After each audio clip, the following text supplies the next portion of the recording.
Hello students, welcome to my channel. You are watching S Kumar commerce educator. इस video में हम करने जा रहे हैं class 11 accountancy chapter number 5 accounting equation, जिसको हम टीएस ग्रेवाल बुक से कर रहे हैं। इस वीडियो में हम करने जा रहे हैं question number 2।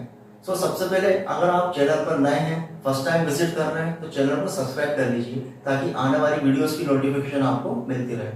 So let's start question number 2। Question number 2, show the accounting equation for the following transactions.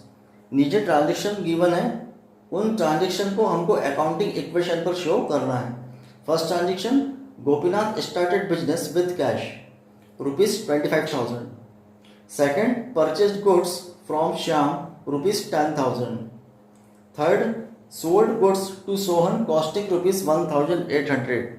यहाँ पर इसका मीनिंग ये है, sold goods to Sohan costing ₹1,800 means जो गुड्स सोल्ड हुआ है उसकी कॉस्ट कितनी है 1,800, लेकिन वो सोल्ड कितने में हुआ है 1,500। दो वैल्यू गिवन है, कॉस्ट यहाँ पर गिवन है कि sold goods to Sohan costing ₹1,800। जो गुड्स सोल्ड हुआ है उसकी कॉस्ट कितनी है 1,800 और सोल्ड कितने में हुआ है 1,500। Next, Gopinath withdraw from business. Gopinath जो ऑनर है बिजनेस के, उसने विड्रॉ किया है बिजनेस से। कितना अमाउंट विड्रॉ किया है 5,000।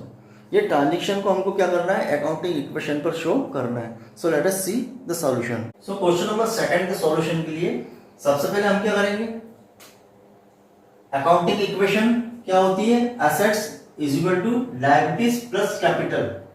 अब सबसे पहले तो हम एसेट्स फाइंड आउट करेंगे। आपको जो ट्रांजेक्शन गिवन है वो ट्रांजेक्शन, इसमें एसेट्स को फाइंड आउट करेंगे हम कि एसेट्स कौन कौन सी है। तो हम देखते हैं सबसे पहले हमारे पास एसेट्स कौन कौन सी है। First, Gopinath started business with cash. अब कैश से बिजनेस स्टार्ट हुआ है, कैश मींस नगद पैसा लगाकर बिजनेस को स्टार्ट किया है, तो जो कैश है वो कैश क्या होगा बिजनेस के लिए एसेट्स। तो सबसे पहले हम क्या करेंगे, एसेट्स में क्या लिखेंगे, कैश क्या है एसेट्स। सेकंड ट्रांजेक्शन क्या है, परचेज गुड्स फ्रॉम श्याम। यहाँ पर गुड्स परचेज किया है, गुड्स परचेज किया है मींस गुड्स हमने खरीदा है, गुड्स खरीदा है। गुड्स क्या होगा, स्टॉक मींस एसेट्स। तो स्टॉक को भी हम क्या करेंगे, एसेट्स में प्लस करेंगे। Next, sold goods to Sohan costing ₹1,800। यहाँ पर इसका मीनिंग ये है कि गुड्स को हमने सोल्ड किया है। गुड्स हमने क्या किया, सोल्ड गुड्स हमने बेचा है। किसको बेचा, सोहन को। कोई सोहन है जिसको हमने क्या किया, गुड्स सोल्ड किया है, जिसकी कॉस्ट कितनी है 1,800, जिसकी कॉस्ट 1,800 है, लेकिन बिका कितने में है वो 1,500 में। अब यहाँ पर आपको ये ध्यान देना है कि जब सोल्ड गुड्स टू सोहन, यहाँ पर किसी पर्सन का नेम गिवन है और कैश वर्ड नहीं है। यहाँ पर किसी पर्सन का नेम गिवन है और कैश वर्ड नहीं है। इसका मीनिंग ये है कि ये ट्रांजेक्शन क्रेडिट है। ये ट्रांजेक्शन कैसा है, क्रेडिट है। अब क्रेडिट मतलब उधार, मतलब यहाँ पर क्या हुआ, sold goods to Sohan. Sohan को जो माल बेचा है वो कैसा बेचा है, उधार बेचा है। उधार बेचा है मींस वो अमाउंट अभी हमें मिला नहीं है, फ्यूचर में मिलेगा। तो ये जब हम गुड्स सोल्ड करते हैं, किसी पार्टी को हमने उधार बेचा है, तो वो कौन होंगे, डेटर्स होंगे। वो कौन होंगे, डेटर्स। और डेटर्स को हम कहाँ लिखते हैं, एसेट्स में। डेटर्स को हम कहाँ लिखेंगे, एसेट्स में। ये अमाउंट हमको, हमने किसी पर्सन को बेचा है उधार, वो अमाउंट हमको फ्यूचर में मिलेगा, तो वो कौन कहलाएंगे, डेटर्स। डेटर्स को हम कहाँ लिखते हैं, एसेट्स में। सो हमारे पास एसेट्स कौन कौन सी होगी, cash plus stock plus debtors. And next क्या है, गोपीनाथ विड्रॉ फ्रॉम बिजनेस ₹5,000। यहाँ पर कैश विड्रॉ हुआ है 5,000। सो कैश हमने कौन, एसेट्स हमारे पास कौन कौन सी फाइंड आउट हुई, cash plus stock plus debtors, ये तो हमारी हुई एसेट्स। नेक्स्ट क्या है आगे, लायबिलिटीज। Liabilities means creditor. अगर हमने किसी से उधार खरीदा है तो वो कौन होंगे, क्रेडिटर्स। अगर हमने किसी को उधार बेचा है तो वो होंगे डेटर्स। अगर हमने किसी से, सप्लायर से या किसी पर्सन से या किसी पार्टी से उधार खरीदा है तो वो कौन होंगे, क्रेडिटर्स। तो उसको हम कहां लिखेंगे, क्रेडिटर्स में। And plus capital. सो हम स्टार्ट करते हैं ट्रांजेक्शन नंबर 1 से। ट्रांजेक्शन का हम देखते हैं कि अकाउंटिंग इक्वेशन पर क्या इफेक्ट होगा। So let us see. Gopinath started business with cash ₹25,000। यहाँ पर बिजनेस स्टार्ट हुआ कितने से, 25,000 से। अब जब बिजनेस को स्टार्ट किया जाता है, जिस अमाउंट से या जिस एसेट से बिजनेस को स्टार्ट करते हैं उसको हम लोग क्या बोलते हैं, कैपिटल। बिजनेस को स्टार्ट करते समय जो इन्वेस्टमेंट हम करते हैं वो क्या कहलाता है, कैपिटल। तो यहाँ पर बिजनेस स्टार्ट हुआ है कितने से, 25,000 से, तो ये क्या होगी 25,000 कैपिटल। तो सबसे पहले हम कैपिटल में प्लस करेंगे 25,000। सेकंड ये भी है कि कैश बिजनेस में कैश आया है, क्योंकि कैश लगा अगर हमने बिजनेस स्टार्ट किया तो कैश भी आया है। कैश कितना है 25,000। सो 25,000 को हम कहाँ प्लस करेंगे, एसेट्स में, कैश में हम प्लस करेंगे 25,000 एंड कैपिटल, क्योंकि बिजनेस स्टार्ट हुआ है तो ये कैपिटल इन्वेस्टमेंट अमाउंट कितना है 25,000, तो ये क्या होगा कैपिटल। सो यहाँ पर हम कैपिटल में भी 25,000 को प्लस करेंगे। यह transaction number first. Next transaction क्या है, परचेज गुड्स फ्रॉम श्याम। अब यहाँ पर भी पूरे ट्रांजेक्शन में कैश वर्ड कहीं नहीं है, पूरे ट्रांजेक्शन में कैश वर्ड नहीं है और किसी पर्सन का नाम गिवन है श्याम। यहाँ पर हमने क्या किया, परचेज गुड्स, हमने माल खरीदा है, किससे खरीदा, श्याम से, किसी पर्सन का नेम गिवन है और यहाँ पर कैश वर्ड नहीं है। इसका मीनिंग क्या होगा, ये ट्रांजेक्शन भी कैसा है, क्रेडिट बेस पर है, उधार बेस पर है। अब जब हमने किसी से उधार माल खरीदा है तो ये कौन होंगे, क्रेडिटर्स। क्रेडिटर्स मींस इनको हम क्या करेंगे, फ्यूचर में हमें इन्हें पैसा देना है, ये हमारे क्रेडिटर्स हैं। क्या और क्या किया हमने, गुड्स परचेस किया। गुड्स परचेस किया मींस इसका क्या इफेक्ट होगा, तो गुड्स परचेस किया तो गुड्स हमारे पास आया और कैश तो हमारे पास से गया नहीं, क्योंकि हमने कैसा खरीदा, उधार खरीदा। तो जब हम उधार परचेस करते हैं तो कहां प्लस होता है, क्रेडिटर्स में। जब हम उधार परचेस करते हैं तो कहां प्लस करेंगे हम, क्रेडिटर्स में, क्योंकि अमाउंट अभी हमने दिया नहीं है, फ्यूचर में हम देंगे तो उसको हम क्रेडिट में प्लस करेंगे।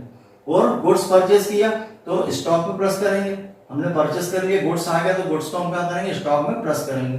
तो इसका इफेक्ट क्या क्या होगा, स्टॉक हमारे पास आया, कितना स्टॉक आया 10,000, क्योंकि 10,000 का हमने गुड्स खरीदा तो स्टॉक में हम प्लस कर देंगे 10,000। और अमाउंट अभी दिया नहीं है, फ्यूचर में देंगे तो ये कहाँ जाएंगे, क्रेडिटर में, तो हम क्रेडिटर में कितना प्लस करेंगे 10,000। सो अब क्या हो जाएगी इक्वेशन, बाकी ट्रांजेक्शन में कोई चेंजेस नहीं है, एज इट इज है। तो यहाँ पर 0 प्लस स्टॉक कितना हो जाएगा 10,000, डेटर्स अभी 0 है, क्रेडिटर्स कितने के हो गए 10,000 के, एंड कैपिटल में कोई चेंजेस नहीं है, वो एज इट इज है। अब इसको हम टोटल करेंगे तो क्या होगा, ये न्यू इक्वेशन। न्यू इक्वेशन आपकी क्या आएगी, यहाँ हो जाएगा 25,000, स्टॉक होगा 10,000, डेटर्स अभी 0 है, क्रेडिटर्स हो गए 10,000 एंड कैपिटल कितनी है 25,000। ये ट्रांजेक्शन नंबर सेकंड। अब transaction number third, sold goods to Sohan costing ₹1,800।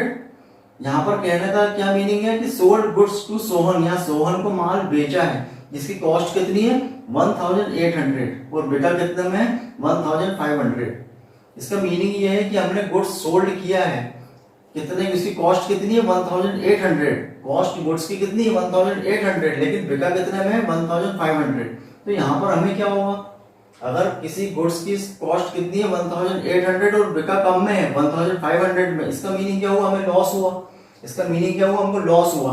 कितने का लॉस हुआ, 1,800 में से 1,500 को माइनस करेंगे तो कितने का लॉस होगा 300 का। तो अकाउंटिंग इक्वेशन पे इसका इंपैक्ट क्या होगा, इसको एक एक करके हम समझते हैं। सबसे पहले तो हमने गुड्स सोल्ड किया, गुड्स सोल्ड किया मींस गुड्स हमारे पास से गया, कितने का गुड्स गया, जितने की कॉस्ट है, कॉस्ट कितने की है 1,800। सो 1,800 का गुड्स हमने सोल्ड किया तो माइनस कर देंगे, गुड्स में से हम कितना माइनस कर देंगे 1,800, इसको हम माइनस कर देंगे, ये ब्रैकेट का मींस है माइनस। सो 10,000 का गुड्स था, स्टॉक था, जिसमें से 1,800 हमने सोल्ड कर दिया तो इसको हम माइनस कर देंगे। नेक्स्ट हमको 1,500 रुपीज अभी हमें मिले नहीं है, क्यों नहीं मिले हैं, क्योंकि ट्रांजेक्शन कैसा है, क्रेडिट बेस पर है, उधार बेस पर है। ये ट्रांजेक्शन किस बेस पर है, उधार बेस पर, क्योंकि यहाँ पर पर्सन का नेम गिवन है लेकिन कैश वर्ड नहीं है, मतलब ये ट्रांजेक्शन कैसा है, उधार, क्रेडिट बेस पर है। तो ये 1,500 अभी हमें मिले नहीं है, फ्यूचर में मिलेंगे। तो जब हम माल खरीदते हैं तो वो उधार खरीदते हैं तो वो हम कहाँ प्लस करते हैं, क्रेडिटर्स में। वैसे ही अगर हम उधार माल बेचते हैं तो वो कौन होते हैं, डेटर्स होते हैं, उसको हम कहाँ प्लस करते हैं, एसेट्स में। डेटर्स क्या होते हैं, एसेट्स, एंड क्रेडिटर्स कौन होते हैं, लायबिलिटी। तो यहाँ पर हमने माल बेचा है उधार, तो ये कौन होंगे, डेटर्स। तो डेटर्स से हमें कितना अमाउंट मिलना है 1,500, ये 1,500 हम कहाँ प्लस करेंगे, डेटर्स में 1,500। मीनिंग क्या हुआ, 1,800 का हमने गुड्स सोल्ड किया तो हमने माइनस कर दिया, डेटर से अमाउंट कितना मिलना है 1,500, तो यहाँ हमने 1,500 डेटर्स में प्लस कर दिया। अब लॉस कितने का हुआ, क्योंकि कॉस्ट कितनी है 1,800 और बिका कितने में 1,500, लॉस कितने का हुआ 300 का। तो जो भी लॉस होता है उसको हम कैपिटल से माइनस करते हैं, जब भी लॉस होगा तो उसको हम कैपिटल से माइनस करेंगे, और प्रॉफिट होता है तो उसको हम कैपिटल में प्लस करते हैं। तो यहाँ हमारे पास क्या हुआ, लॉस हुआ, तो लॉस कितने का 300 का, तो 300 को हम क्या करेंगे, कैपिटल से माइनस करेंगे। अब आपकी न्यू इक्वेशन क्या हो जाएगी, 25,000 प्लस 10,000 में से 1,800 माइनस करेंगे तो कितना आएगा 8,200 प्लस यहाँ कितना होगा डेटर्स आपके कितने हो गए 1,500 इज इक्वल टू क्रेडिटर्स कितने के 10,000 एंड कैपिटल आपकी कितनी हो गई 25,000 थी 300 का लॉस हुआ तो कैपिटल कितनी हो जाएगी डिक्रीज हो गया 24,700। ये new equation. Last transaction number 4 Gopinath withdrew from business ₹5,000। यहाँ पर गोपीनाथ कौन है ऑनर, गोपीनाथ कौन है बिजनेस के ऑनर है। ऑनर ने क्या किया विड्रॉ किया कैश बिजनेस से। तो जब बिजनेस के ऑनर पर्सनल यूज के लिए विड्रॉ करते हैं कैश या फिर कोई भी एसेट्स, जब बिजनेस के ऑनर बिजनेस से या तो एसेट्स गुड्स या कैश विड्रॉ करते हैं पर्सनल यूज के लिए तो उसको हम क्या बोलते हैं ड्रॉइंग बोलते हैं। मीन्स यहाँ पर बिजनेस के ऑनर ने कितना विड्रॉ किया 5,000, ये क्या है ड्रॉइंग है। मीन्स जब विड्रॉ करेंगे तो इसका क्या इम्पैक्ट होगा, इसको कैपिटल से भी हम माइनस करेंगे और कैश से भी माइनस करेंगे क्योंकि 5,000 रुपये विड्रॉ हुए मीन्स कैश से हम माइनस कर देंगे। और क्योंकि जो गोपीनाथ है वो ऑनर है, ऑनर ने पर्सनल यूज के लिए निकाला है तो कैश से भी माइनस होगा और कैपिटल से भी उसको हम अमाउंट को माइनस करेंगे। तो इसका इम्पैक्ट क्या होगा, कैश से भी हम 5,000 माइनस करेंगे एंड कैपिटल से भी हम 5,000 रुपीज को माइनस करेंगे। अब इसकी न्यू इक्वेशन क्या होगी, 25,000 में से 5,000 माइनस होगा तो कितना आएगा 20,000। स्टॉक आपका कितना है 8,200, डेटर्स आपके कितने हैं 1,500, क्रेडिटर्स कितने हैं 10,000 एंड आपकी कैपिटल कितनी हो गई 24,700 में से 5,000 और माइनस हो गई जो विड्रॉ की है ऑनर ने तो कितने हो जाएंगे 19,700। अब आपका क्या क्या पोजीशन है, कैश आपके पास कितना है 20,000 का है, स्टॉक आपके पास 8,200 and debtors 1,500, creditors 10,000 and capital 19,700। अब इसमें हम टोटल लगाएंगे तो इक्वल होगा कि बिजनेस की जो एसेट्स है ये इक्वल होगी किसके लायबिलिटीज प्लस कैपिटल की। सो ट्रांजेक्शन को अकाउंटिंग इक्वेशन पर ऐसा हम शो करते हैं, जो भी उसका इम्पैक्ट है उसको हम ऐसा शो करते हैं। इसमें आपको अगर कोई डाउट लगता है तो आप कमेंट सेक्शन में पूछ सकते हैं। Thanks for watching.